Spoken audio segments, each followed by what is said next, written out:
Hello everyone, last 10th, this is Rohit Tiwari and today we have to continue the chapter Historiography, Indian Tradition. Today I think we have the page number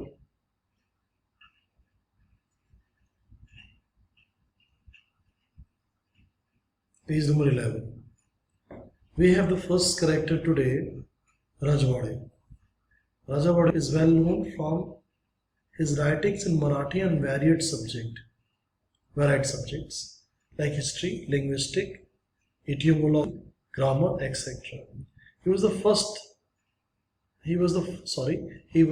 firm opinion that we should write our own history. So he belongs which type of historiography? Orientalist, colonial, or nationalist historiography? I think he belongs, yes, nationalistic historiography. If I have to choose which part I have to follow, then I will not go for it. I will not go for it. I will go for nationalistic historiography. It's to restore the Indian history with its full glory and with full of pride. So Mr. Rajwade did this. He compiled and edited 22 volumes of Marathanchaya Itihasi Sadhane. Marathanchaya Itihasicha Sadhane. तो ये Marathi history के ऊपर उन्होंने 22 volume लिखे.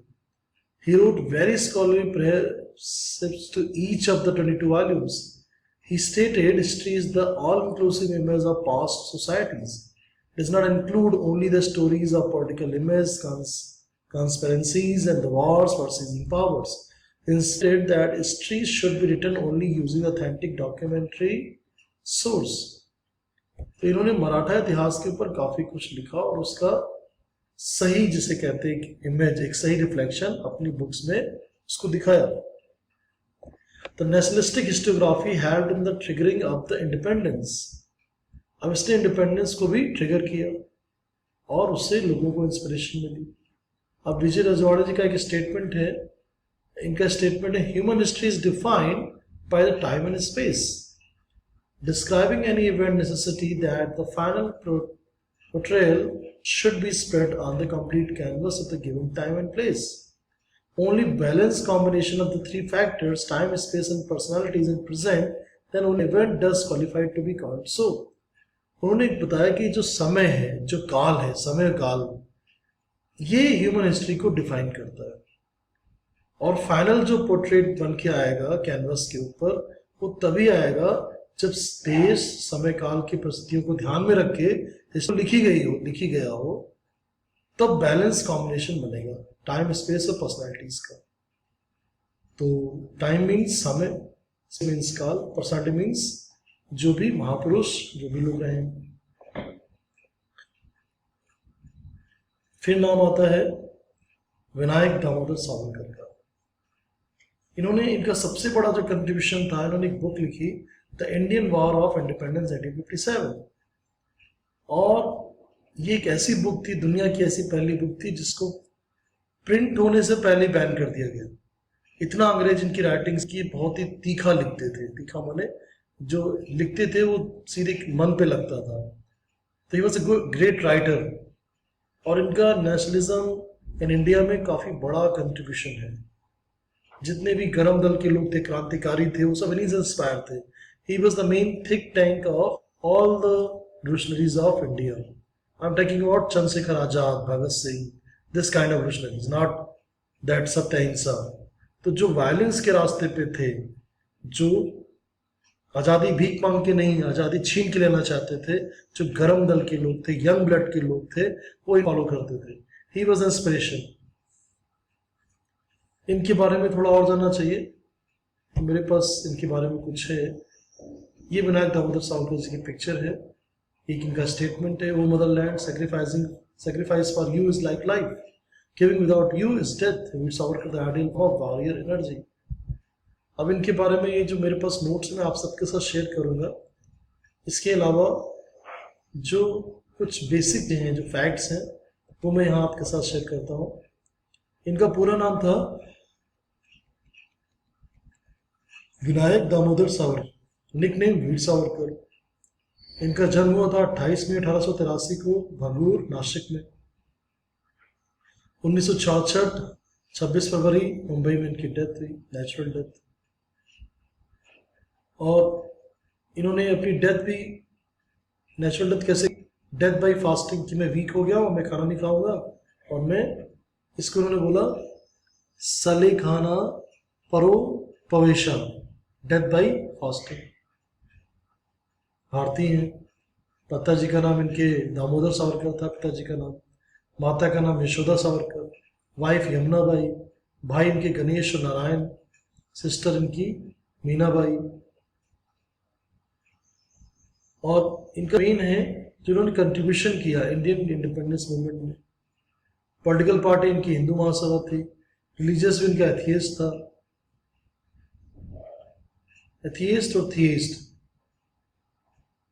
I think you know थियस्ट और atheist का क्या मतलब है। जो लोग गॉड विश्वास करते हैं उनको हम लोग क्या कहते हैं, आस्तिक कहते हैं। और जो नहीं करते हैं उनको हम लोग क्या बोलते हैं, उनको हम लोग बोलते हैं कि ये लोग आस्तिक हैं और ये लोग नास्तिक हैं। तो मैं आपको बताता हूं एथियस्ट का मतलब क्या होता है। एथियस्ट का मतलब नास्तिक, the person who don't believe in God. और इसी को अगर ए आप रिमूव कर दीजिए तो जाएगा, तो हो जाएगा आस्तिक, theist, a person who believes in God. जैसे मुझसे कोई पूछे मेरा क्या अपना रिलीजियस पॉइंट ऑफ व्यू है, तो मैं थियस्ट हूँ, मैं आस्तिक हूँ, आई बिलीव इन गॉड। लेकिन अगर इसके आगे ए लगा दिया जाएगा तो क्या हो जाएगा ये, तो ये हो जाएगा नास्तिक, अ person who don't believe in God. तो वीर सावरकर जी का यहाँ पे एक पॉइंट आ रहा है कि he was atheist. Education BA लिया इन्होंने फर्गसन कॉलेज से, पुणे से। He was the barrister at the honourable society of Gray's Inn London. Prison, इनको सेलुलर जेल में रखा गया 50 साल के लिए। He was shifted to cellular jail Andaman Nicobar. इनको 50 साल का सेंटेंस दिया गया था।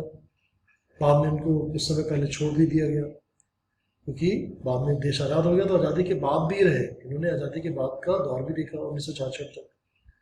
लीडर रहे ये हिंदू महासभा के। गांधी जी के असैसिनेशन का इल्जाम इनके ऊपर आया।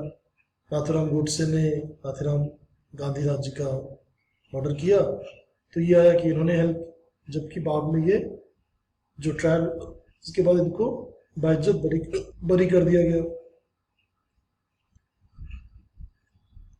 इनके ऊपर एक मूवी भी बनी है जिसका नाम है काला पानी। एक पहली मूवी बनी है प्रियदर्शन की। तो इनके ऊपर काफी बायोपिक और मूवीज वगैरह भी बनाई गई हैं। बुक्स तो इन्होंने इतनी लिखी हैं जिसका कोई हिसाब नहीं। हर बुक कुछ खास है। सबसे मेन बुक तो 1857, फर्स्ट भारत का प्रथम स्वतंत्रता संग्राम, हिंदुत्व ना, Kala Pani. There are so many books you can see. And एक एक बुक एक एक काव्य है, महाकाव्य की तरह है। ऐसा नहीं कि एक बुक में बस कंटेंट इट्स टू मच। तो सावरकर का सबसे, he was a great writer, he was a great barrister, and apart from it he was the patriotic person who contributed a lot to gain freedom from the British Empire. And his supporters, they were the main revolutionaries who troubled too much the British Empire. So let's see another topic where we were in the chapter. So we have discussed about Vinayak Damodar Savarkar.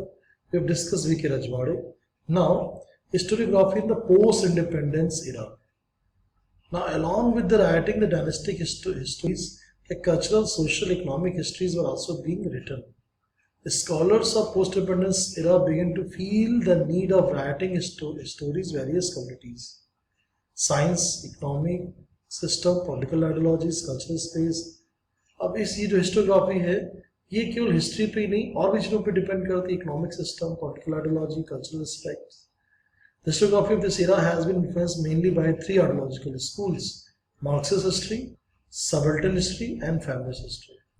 अब post independence इरा, post का मतलब आज़ादी के बाद, आज़ादी के बाद जो हिस्टोग्राफी थी उसके ऊपर तीन प्रभाव आते हैं बड़े. पहला आता है मार्क्सिस्ट हिस्ट्री, कम्युनिस्ट विचारधारा के लोग। फिर आता है सबल्टन के बाद आता है फेमिनिस्ट हिस्टोग्राफी। अब ये जो मार्क्सिस्ट हिस्ट्री है, पर्सनली आई डोंट लाइक। अब देखिए इनका क्या पॉइंट ऑफ व्यू है, इनको क्या है, क्योंकि इनकी राइटिंग्स में कई बार ऐसा होता है कि इतिहास की चीज़ों को ये एक्सेप्ट ही नहीं करते हैं, मतलब एंशिएंट हिस्ट्री की अगेंस्ट होते हैं और हर चीज़ को नकार देते हैं। जैसे कम्युनिस्ट और historians, they don't believe in ancient literature and text of India like Ramayan Mahabharat. तो इन सब से बेकार है, ये सब झूठ है। The concern from the means of production, modes of production and industrial relation were at the centre of the writings of the Marxist historians. इनके सोसाइटी के ऊपर फोकस है, और ये चीन के जो चीन में जो संन्यास सैन, जो चीन में कम्युनिज्म था, उससे बड़ा प्रभावित है। अभी भी चीन में कम्युनिस्ट आइडियोलॉजी चल रही है, और ये कार्ल मार्क्स के विचारों से बहुत प्रभावित है। और कार्ल मार्क्स को जो फॉलो करते हैं वही मार्क्सिस्ट हो गए, मार्क्सिस्ट हिस्ट्री। अब देखते हैं क्या है मार्क्सिस्ट हिस्ट्री। ये कास्ट सिस्टम से स्टार्ट होता है। Among the notable Indian historians who adopted Marxist ideology framework, scholars like Damodar, Dharamdhan, Kosambi, comrades Shirpad Amraghe, Ram Saran Sharma, comrade Sharad Patil have contributed notably. Comrade Donge was one of the founder member of the Indian Communist Party. Primitivism to Slavery. The book written by him represents Marxist historiography. तो main इस point में यही बताया गया कि इन्होंने cast को start किया कि सब इक्वल होने चाहिए, कोई कास्टिज्म नहीं होना चाहिए। अच्छी बात है, कास्टिज्म नहीं होना चाहिए, वी एग्री। लेकिन कास्ट को पकड़ के इन्होंने जो हिस्ट्री लिखना किया, उसमें कुछ जैसे फैक्ट्स के साथ कि हमेशा हाई कास्ट के लोगों को खराब दिखाना और कुछ चीज़ों को तोड़ना मरोड़ना, ये मेरा पर्सनल पॉइंट ऑफ व्यू है। आई एम नॉट सेइंग कि आप इसको ब्लाइंडली फेथ करें, यू कैन गूगल इट। तो कई ऐसी चीज़ें थी जिसको मार्क्सिस्ट हिस्टोरियंस ने थोड़ा चेंज किया। तो जो गैप था हाई कास्ट और लो कास्ट के बीच में, जिसको भरना चाहिए था उस जमाने में आज़ादी के बाद, उसको उन्होंने और वाइडन कर दिया, मतलब और चौड़ा कर दिया। जबकि इनको क्या करना चाहिए था कि जो पुराने एंशिएंट हिस्ट्री में जो अच्छी चीज़ें थी कि राम ने सबरी के बेर खाए, राम ने केवट से नाव पार कराई, बहुत सारी ऐसी कहानियाँ, ऐसी चीज़ें हैं हमारे इतिहास में जो बताती हैं कि यहाँ पे कास्टिज्म था ही नहीं इंडिया में, हम सब एक भाई भाई थे। लेकिन कहीं ना कहीं मार्क्सिस्ट हिस्टोरियंस ने जो गैप था, मुझे ऐसा फील होता है कि उसको गैप को बढ़ाया है इन्होंने, और एक सेल्फ आइडेंटिटी दी, ठीक है, लेकिन उसके साथ इन्होंने समाज में एक गैप, एक खाई पैदा करने का भी काम किया। तो हाई कास्ट लो कास्ट जो भी था उसको एक के रह सकता था, और एक हो रहे हैं, पढ़ा लिखा लोग समाज हो रहे हैं, एक दूसरे को समझ रहे हैं, और अभी भी गांव देहात में थोड़ा बहुत होता है। तो वो थोड़ा सा ये चाहते तो सही परिप्रेक्ष्य में दिखा सकते थे, ऐसा मेरा अपना मानना है। तो चलिए कम्युनिस्ट हिस्ट्री को थोड़ा आगे छोड़ते हुए आगे बढ़ते हैं। अब ये सबल्टन हिस्ट्री क्या है? Subaltern history, the seeds of subaltern history are found in the Marxist historiography. अब ये भी एक तरह से हिस्ट्री का ही एक पार्ट है। The role of Italian historian Antonio Grasmi is very important in developing the idea that history should be written starting from the bottommost rank of the people in society. Bottommost माने सबसे नीचे से शुरू करो, जो सबसे नीचे दबे कुचले हैं, उनकी कहानियां, उनकी हिस्ट्री लिखो, ना कि राजा महाराजाओं की। The folklore has been considered as a very important source of writing subaltern history. Ranjit Guha, an Indian historian, played a major role in establishing subaltern history and a permanent academic school of historiography. तो रंजीत गुहा ने काफी कुछ लिखा subaltern history, यानी जो उस जमाने की सबसे नीचे की सोसाइटी थी उसके बारे में बात करो। और एक महात्मा ज्योतिराव फुले जी थे, उन्होंने हिस्ट्री लिखी। उन्होंने लिखा शूद्रा अतिशूद्रा कम्युनिस्ट इन हिज बुक गुलामगिरी, तो इन्होंने भी काफी कुछ लिखा। तो ये जो थे, the term Shudra and the Shudra indicates the bottom most rank in the caste system. तो इन सारे राइटर्स ने अपना अपना कंट्रीब्यूशन किया। स्वामी भीमराव अम्बेडकर ने भी कंट्रीब्यूशन किया, तो ज्योतिराव फुले, रामचंद्र गुहा, और ये सब प्रभावित थे एंटोनियो ग्रास्मी के कॉन्सेप्ट से कि history must be written starting from, should be written starting the bottom most people, bottom most rank of the people in society. तो ये तो बात हो गई आज हमने की मार्क्सिस्ट हिस्ट्री और सबल्टन हिस्ट्री। नेक्स्ट हम लोग बात करेंगे हिस्ट्री की। Thank you so much.